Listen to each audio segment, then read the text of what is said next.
যাতে ভবিষ্যতে কোনো সরকার জনগণের ইচ্ছার বিরুদ্ধে নিজেকে স্থাপন করতে না পারে। আর সর্বোপরি আমরা একটি উৎসবমুখর, অবাধ, নিরপেক্ষ, শান্তিপূর্ণ, পরিচ্ছন্ন ও বিশ্বাসযোগ্য জাতীয় নির্বাচনের আয়োজন করেছি, যার মাধ্যমে জনগণ আবার তাদের ভোটাধিকার ফিরে পেয়েছে। ডেন্টিস্টের পরামর্শ নাও নতুন কোলগেট অ্যাক্টিভ সল্ট। অবশেষে 12ই ফেব্রুয়ারি আসলো। দেড় যুগ পরে দেশে একটি জাতীয় নির্বাচন এবং ব্যাপক সাংবিধানিক পরিবর্তনের জন্য সর্বসম্মত জুলাই সনদের উপর গণভোট অনুষ্ঠান হলো। এই নির্বাচনে উৎসবমুখর পরিবেশ, দেশের সর্বত্র একটা ঈদের পরিবেশ ছিল, যা আমাদের ইতিহাসে স্মরণীয় হয়ে থাকবে। এই প্রতিদ্বন্দ্বিতামূলক নির্বাচনে যারা জয়ী হয়েছেন তাদের আমি অভিনন্দন জানাচ্ছি, যারা পরাজিত হয়েছেন তাদেরকেও আমি অভিনন্দন জানাচ্ছি। হার জিতেই হলো গণতন্ত্রের সৌন্দর্য। যারা জয়ী হয়েছেন তারা মোট ভোটের প্রায় অর্ধেক পেয়েছেন, যারা জয়ী হতে পারেননি তারাও মোট ভোটের অর্ধেক পেয়েছেন। যারা জয়ী হতে পারেননি তারা এই জেনে আশ্বস্ত হবেন যে প্রায় অর্ধেক ভোটার আপনাদের উপর আস্থা রেখেছে। আগামী দিন নতুন সরকার দায়িত্ব গ্রহণ করবে। এর মাধ্যমে আমাদের 18 মাসের দায়িত্বের সমাপ্তি হবে। 24শে জুলাই মাসে বাংলাদেশের মানুষ এক অভূতপূর্ব অভ্যুত্থানের মধ্য দিয়ে তাদের মুক্তি, আকাঙ্ক্ষা ও মর্যাদার দাবি উচ্চারণ করেছিল। সেই সময় দেশ একটি গভীর রাজনৈতিক, অর্থনৈতিক, প্রাতিষ্ঠানিক ও মানবিক সংকটে নিপতিত ছিল। রাষ্ট্রযন্ত্রের উপর মানুষ আস্থা হারিয়ে ফেলেছিল। গণতন্ত্র হয়েছিল ধূলিসাৎ, ভবিষ্যৎ ছিল অনিশ্চিত।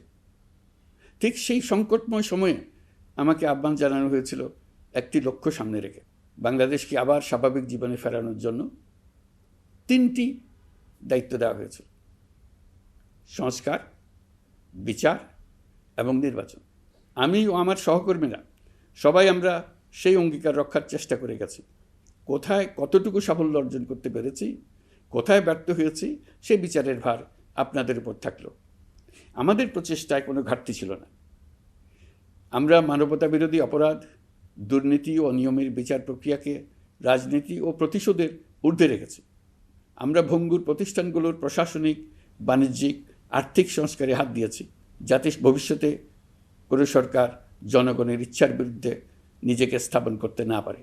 আর সর্বোপরি আমরা একটি উৎসবমুখর, অবাধ, নিরপেক্ষ, শান্তিপূর্ণ, পরিচ্ছন্ন ও বিশ্বাসযোগ্য জাতীয় নির্বাচনের আয়োজন করেছি, যার মাধ্যমে জনগণ আবার তাদের ভোটাধিকার ফিরে পেয়েছে। এই নির্বাচন কেবল একটা ক্ষমতা হস্তান্তরের প্রক্রিয়া নয়, এটি বাংলাদেশের গণতান্ত্রিক ব্যবস্থার নতুন অভিযাত্রার সূচনা, নতুন বাংলাদেশের জন্ম।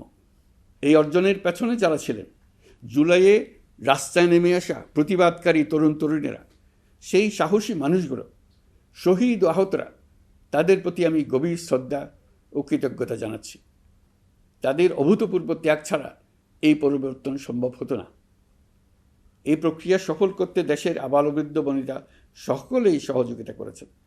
প্রাতিষ্ঠানিক দিক থেকে দেশের রাজনৈতিক দলসমূহ, নির্বাচন কমিশন, সকল আইনশৃঙ্খলা বাহিনী, সশস্ত্র বাহিনী, সরকারি কর্মকর্তা কর্মচারী ও প্রশাসনের প্রতিটি স্তরের সদস্যরা আন্তরিক সহযোগিতা করেছেন। আপনাদের প্রতি আমার আন্তরিক কৃতজ্ঞতা রইল। আপনাদের ধৈর্য, পেশাদারিত্ব ও আস্থার উপর ভর করেই এই পথ চলা সম্ভব হয়েছে। প্রিয় দেশবাসী, 24-এর গণ অভ্যুত্থানের সময় দেয়ালে দেয়ালে তরুণরা যে নতুন বাংলাদেশের স্বপ্ন এঁকেছিল, তার কেন্দ্র ছিল প্রাতিষ্ঠানিক সংস্কার। সেই প্রত্যাশা বাস্তবায়নে অন্তর্বর্তী সরকার প্রায় 130টি নতুন আইন ও সংশোধনী প্রণয়ন করেছে এবং প্রায় 600টি নির্বাহী আদেশ জারি করেছে, যার প্রায়